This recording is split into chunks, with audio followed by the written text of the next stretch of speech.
Halo, selamat pagi anak-anak. Apa kabar hari ini? Pasti anak-anak semuanya sehat. Hari ini ya kita akan belajar tematik B, subtema 3, PB3. Yuk kita mulai buka materinya anak-anak. Sebelum belajar, jangan lupa siapkan buku tematiknya ya. Videonya jangan lupa ditonton dan diperhatikan dengan baik ya. Oke, kita mulai. Kita akan belajar subtema 3, pembelajaran 3. Tentang apa sih kita belajarnya? Nah, Bude harap semuanya anak-anak dalam keadaan sehat dan tetap semangat di dalam belajar. Oke, kita mulai. Lanjut. Kita akan belajar tentang manfaat dan potensi alam. Ya, IPA-nya kita akan menyebutkan manfaat batu bara. Kemarin kita sempat udah belajar tentang minyak bumi ya kan. Dan IPS kita akan belajar tentang manfaat potensi alam dan pengaruh kondisi alam terhadap kegiatan ekonomi. Kita lanjut lagi. Sebelum belajar, sebaiknya kita mulai pembelajaran dengan berdoa. Yuk kita siapkan hati untuk berdoa. Dalam nama Bapa dan Putra dan Roh Kudus. Amin. Ya Tuhan, Engkaulah sumber kebijaksanaan sejati. Curahkanlah cahayamu ke dalam hati dan pikiran kami, agar kami dapat mempelajari apa yang diajarkan pada hari ini. Semoga dengan demikian, Engkau dimuliakan kini dan sepanjang segala masa. Amin. Santo Petrus, doakanlah kami. Santa Maria della Strada, doakanlah kami. Amin. Dalam nama Bapa dan Putra dan Roh Kudus. Amin. Ya anak-anak, sebelum kita mulai pelajaran, anak-anak bisa membuka buku tematiknya halaman 115. Kita akan menyanyikan lagu Batu Bara. Ya, ayo anak-anak kita menyanyikan lagu Batu Bara bersama-sama. Kita dengarkan terlebih dahulu ya. Ku punya benda, balok bentuknya, bau menyengat, hitam warnanya. Banyak fungsinya untuk bahan bakar, itu namanya batu bara. Nah, jadi itu tadi adalah lagu batu bara. Jadi batu bara itu bentuknya balok dan baunya menyengat. Nah, dia baunya menyengat. Makanya manfaat batu bara nanti bisa dijadikan sebagai gas amoniak. Nah, dia banyak fungsinya untuk bahan bakar dan sebagainya ya. Nah, anak-anak perhatikan, batu bara itu sebagai sumber energi yang sangat bermanfaat bagi kehidupan manusia. Batu bara banyak terdapat di wilayah Indonesia. Salah satu penghasil batu bara adalah Molabe dan Tanjung Enim. Kebanyakan sih kalau batu bara itu di daerah-daerah Sumatera ya. Nah, sekarang kita lihat berbagai hasil olahan batu bara yuk. Coba kalau anak-anak lihat gambarnya itu, kalau di buku anak-anak itu ada halaman 116. Ada di halaman 116. Jadi batu bara itu bisa menjadi bahan bakar kapal laut, pembangkit listrik, sutra tiruan sebagai karet tiruan, sebagai sabun dan bahan bakar kereta api dan pupuk urea. Nah, jadi manfaatnya banyak, selain dia juga bisa buat bahan bakar, dan ini juga manfaatnya ya, batu bara. Coba kita lihat batu bara, hasil pengolahan batu bara. Kalau sutra tiruan itu manfaatnya sebagai bahan membuat pakaian. Dia juga bahan bakunya batu bara. Karet sintesis itu dari alat kendaraan, misal seperti ban kendaraan. Nah, itu dari karet sintesis. Dan bahan industri itu bahan bakunya juga batu bara. Gas amoniak itu gasnya itu bau, biasanya dia digunakan sebagai obat-obatan atau campuran pupuk ya. Terus zat pewarna itu untuk mewarnai benda. Sebenarnya masih banyak lagi, bisa sebagai nilon, bisa sebagai cat. Tadi kan di sini juga digambar dijelaskan sebagai sabun ya kan. Sabun, ternyata sabun itu ada yang dijadikan campurannya dari batu bara. Nah, nanti anak-anak bisa lihat, coba dari video YouTube yang lain, manfaat-manfaat batu bara anak-anak bisa nonton ya. Nah, untuk selanjutnya, manfaat potensi alam dalam kegiatan ekonomi. Manusia memanfaatkan sumber daya alam yang ada untuk memenuhi kebutuhan hidupnya. Jadi memanfaatkan sumber daya alam yang ada untuk memenuhi kebutuhan hidupnya. Oleh sebab itu, alam ini harus dijaga dengan baik. Jangan sampai digunakan secara berkelebihan. Jangan sampai kita merusak sumber daya alam yang sudah ada. Ya, kondisi alam akan mempengaruhi kehidupan manusia. Alam memberikan banyak hal untuk meningkatkan taraf hidup manusia. Kehidupan ekonomi di pedesaan dan di perkotaan jelas berbeda. Ya, hal tersebut disebabkan kondisi alam yang berbeda. Kalau di desa kehidupannya masih cenderung tradisional, sedangkan di kota udah modern. Jadi setiap kehidupan ekonomi di desa dan di kota pasti berbeda. Ya, banyak perbedaannya dari sektor pekerjaannya ataupun pendapatan masyarakat sekitar juga pasti berbeda. Ya, coba anak-anak bisa membaca nanti halaman 118 dan 119. Itu ada manfaat potensi alam dalam kegiatan ekonomi. Jadi di situ ada barang tambang, minyak bumi, batu bara, emas, pasir, batu, ada sungai, laut, hutan, udara. Nah, itu manfaat sumber daya alamnya juga ditulis di situ, dijelaskan. Anak-anak bisa baca.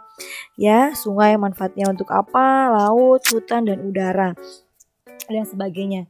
Nah, nanti anak-anak bisa lihat di sini ada barang tambang. Barang tambang itu ada apa aja sih? Ada minyak bumi, batu bara, emas, pasir, dan batu. Nah, manfaatnya untuk apa? Untuk bahan bakar, sumber energi, bahan baku industri, dan bisa dibuat sebagai perhiasan. Nah, ada hutan, sumber daya alam hutan. Kalau hutan manfaatnya untuk apa? Penghasil kayu, penghasil oksigen, dan menjaga kesuburan tanah. Hutan itu adalah paru-paru dunia. Hutan itu perlu dijaga dan dilestarikan ya. Laut sebagai penghasil ikan, jalur transportasi, dan sumber energi. Lalu ada sungai penghasil material bahan bangunan seperti pasir dan kerikil. Dan juga PLTA, pembangkit listrik tenaga air, lalu ada sebagai irigasi, digunakan sebagai irigasi. Sawah bisa digunakan sebagai bercocok tanam, bahan pangan. Udara untuk bernapas dan membantu penyerbukan bagi tumbuhan ya. Tanah itu tempat berpijak, sumber air dan bercocok tanam. Pantai tempat membuat garam, tempat berlabuh, tempat pariwisata. Danau juga bisa sebagai pembangkit listrik tenaga air, irigasi, tempat rekreasi, dan menyimpan cadangan air. Nah, jadi ini potensi alam dan manfaatnya. Lalu kalau anak-anak lihat banyak pengaruh kondisi alam terhadap kegiatan ekonomi. Banyak kegiatan manusia yang memanfaatkan sumber daya alam untuk meningkatkan perekonomiannya. Namun manusia kadang tidak memikirkan apa yang terjadi. Jadi boleh memanfaatkan sumber daya alam yang ada, tapi tidak boleh digunakan secara berkelebihan. Ya, nah kalau kita memanfaatkannya, kita juga harus dapat melestarikannya. Ya, nah nanti anak-anak bisa kerjakan tugasnya di halaman 121. Tidak perlu diupload, untuk latihan saja. Misalnya kayak Bu Rere ini ada gambar A. A itu adalah ibu sedang mencampur tanah dengan kompos untuk menanam bunga. Nah, misalnya ada gambar B. Gambar B itu ada apa sih di situ? Ada bapak-bapak lagi duduk di pos kamling, ya kan?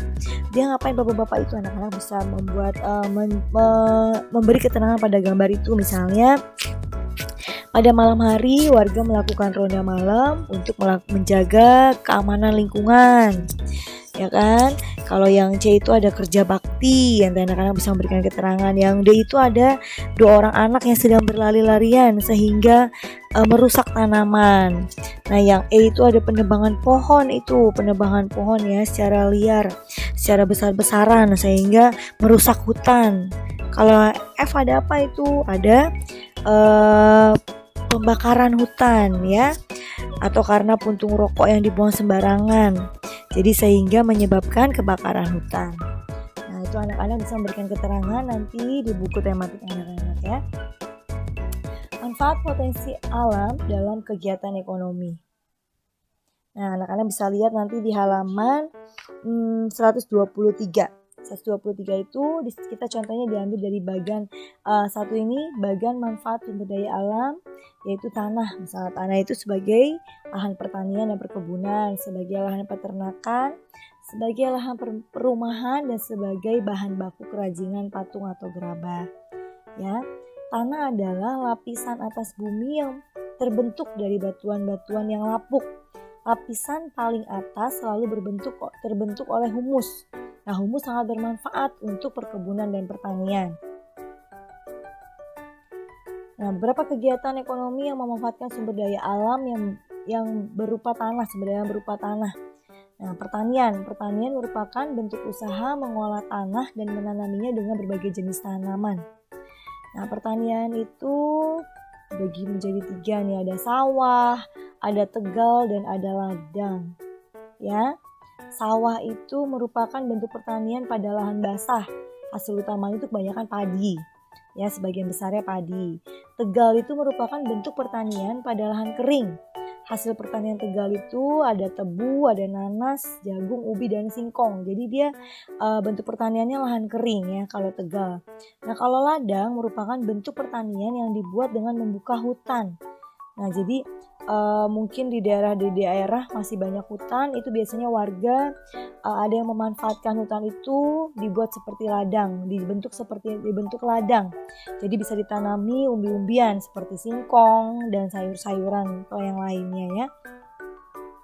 Nah, kalau perkebunan itu dibedakan menjadi perkebunan di dataran rendah dan perkebunan di dataran tinggi.